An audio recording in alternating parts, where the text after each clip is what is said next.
You gotta have an abundance mindset, man. Too many people have a scarcity mindset, but you have to start spending to start getting that abundance. Because when you spend 3,000 on some glasses, it's gonna be easy to ask somebody for 3,000. But guess what? If you always penny pinching, you're subconsciously gonna think everybody's like that. So if you're trying to sell something, you're not gonna be confident in it, which means you're not gonna put the right energy behind it, which means you're not gonna get the results because you don't even feel like people can spend that type of money because you wouldn't. You understand? I'm telling you. I'm trying to tell you. Man, y'all listen to him, man. This real game right here, man. But that was really all the questions I had. I was gonna ask you anything you wanna know about me. I'm trying to, put myself out there. Anything you think I should just let the people know about me? Man, shoot, let these people know how you were riding in a Rolls Royce at 21 years old? Yeah, 22, yeah. Yeah. I Man, didn't get my first Rolls till I think like 25, 26. yeah, man. It was, just putting myself in a good position, man, and a lot of times with cars like that, you got to trade up into them. And that's what I was doing, like I started with the, uh, like a C63, then I got a McLaren, then I got a Oh, Bentley. McLaren. Bentley. Oh, okay. Yeah, I know. I know. Tell these people, man, well, I'm curious. How do you put yourself in a position to be in those type of cars? Just I'm what's called a serial entrepreneur. Yeah. Man. My mind is always on money, always on trying to whatever the opportunity is, and like I said, I don't mind spending some money to make some money. Yeah. You know what I'm saying? Or like you said, like it goes hand in hand. Hand in hand. So And I want to say something about that real quick, not to cut you off, but you said you always about some money. You always thinking about some money. I interview a lot of people. I talk to a lot of people, myself included. Earl Nightingale says, you get what you think about most of the time. And he said successful people think about making money and think about success all the time. That's almost all I think about. yeah, So the fact that you said that, the fact that the last person I had on here said that, the fact that Earl Nightingale says that, man, you get what you think about most of the time. And most people are not obsessed about trying to get some money. yeah.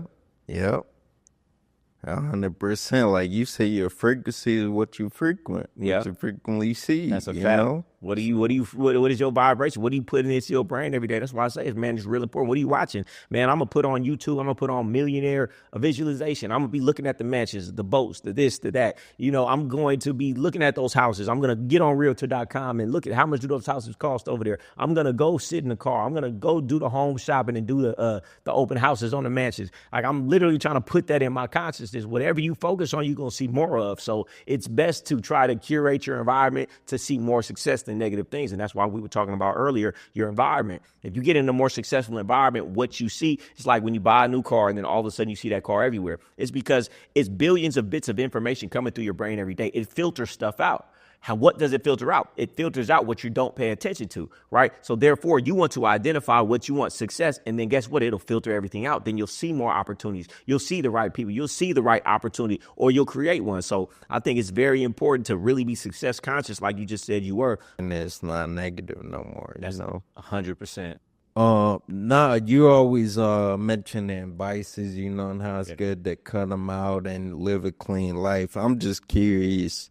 Do you think there's a way you can be successful and still have some vices? Man, that's a good question because a lot of times I tell people my story about when I was smoking and my life became stagnant. I stopped smoking immediately. My life went up. Everybody's in the comments, man, you just wasn't the person that spoke. Man, I smoke and I still get things done. My question to you is, well, how great do you want to be?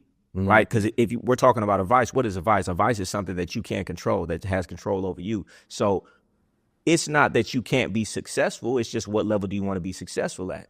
I define success to me, not what I obtain, but how much control I have over my life and my disciplines and being able to restrain and refrain from those things that I know I shouldn't do. So if there's a vice, that means you can't control that. And to me, that's not success.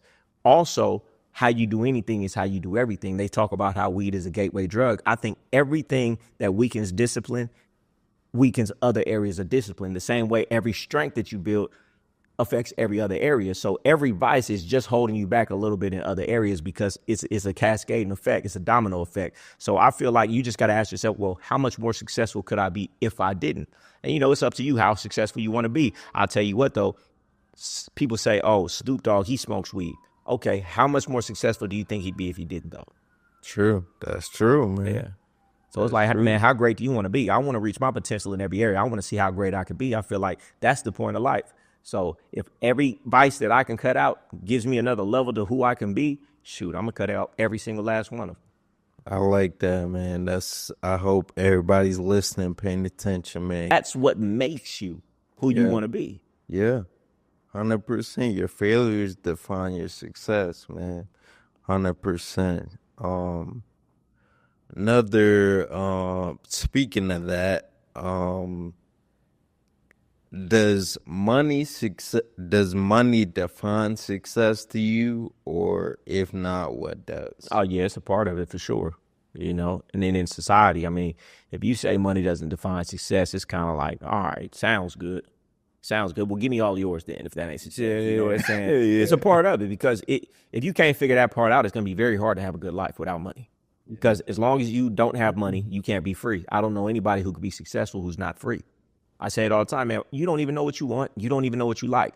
You have been having to pick from certain options because you don't have enough money. You go to the restaurant and you order the same thing every single time because you don't have an exorbitant amount of wealth to say, oh, just let me try everything on the menu. Yeah. No, you have to get what you know you like because you don't want to waste your money because you don't have enough. So you don't even know what you like. You haven't even traveled to enough places. You haven't had the time to read enough books. You haven't had the time to explore and get teachers for different instruments. You might be a savant at something, but you'll never know because you don't have the time and the energy to know. So I say all the time, man, just to live a fulfilled life, you have to have money because it takes money to do everything. Now, is that all success? No, but that's a part of it. And I'm like, man, for what? Like, what are you saving it for? Why don't you say you want to do this, you say you want to do that. Why don't you spend some money in here on something that will elevate what you're trying to do? Man, see, we think the same. I feel like not everybody successful think like that, but I think on different level, you think of things differently. Yeah. Those classes are an investment. If for nothing more, it makes you feel better. It 'Cause does. feels- You see a little better. Your frequency is better. And when your frequency is better, everything you touch turns to gold. Hey, when I put the chains on, when I put the suit on, when I'm driving in a Rolls Royce, I feel different. When I feel different, I act different. When I act different, I produce better results. And so it matters then when you hopping out and you not feeling your best. Guess what? You're not going to act your best. You're not going to attract your best. Hey, man, you want a top woman, you want a great woman and have a great relationship. Hey, man, you better be outside looking good and looking your best and feeling your best and radiating a positive, loving, excited energy. And that's what happens when I got the suit on, when I got the designer on, when I got the jewelry on, when I got the diamond Cartiers on. And people they only value things tangible. Right. I understand that it's the things that are untangible that are probably the most valuable. You know? Things you can't buy. Man, people get around me, man, they gonna spend that money because it's what I do. Man, I'm gonna spend it to feel good. I'm gonna spend. If I'm feeling good, I'm gonna do the work. And then guess what? It's gonna put my back against the wall. But guess what? You raise your standard. You raise your thermostat. Once you have a Rolls Royce, you can't go back to a Camry. Once you got the Cardis, you can't wear no Ray-Bans, right? So it just puts you at a new standard. And guess what? Whatever standard you're at, you're gonna figure out a way to stay there. So it almost forces your level up. Yeah. I agree with that, man. I don't really know like what your relation, if your parents are still in your life or not, but mine are. And I've been through some things, been through some ups and downs in my life. Communication was good, communication was bad. It fell off. So, how would you advise somebody to keep good communication with their parents, or just whoever raised them, whoever told them right from wrong, about what you want in life? Because that's not always the easiest thing. And a lot of times I feel like when I talk to my parents, sometimes like they give me a lot of good advice, they point me in the right direction, they would never tell me anything wrong. But I feel like a piece of them just wants to keep me as the kid Nick and just keep me right there with them how I was when I was growing up. So how would you combat that? It's a lot of layers to that question. I'll say this, right? A lot of times people need to get away from their parents to become successful because their parents give them all the wrong information because your parents probably aren't where you want to be. It's a different day and time.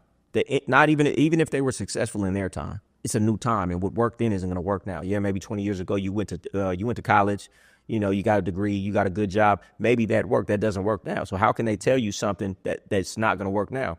You shouldn't listen to people who aren't where you want to be because people can only tell you how to get to where they are. If they could tell you how to be successful, they'd be successful.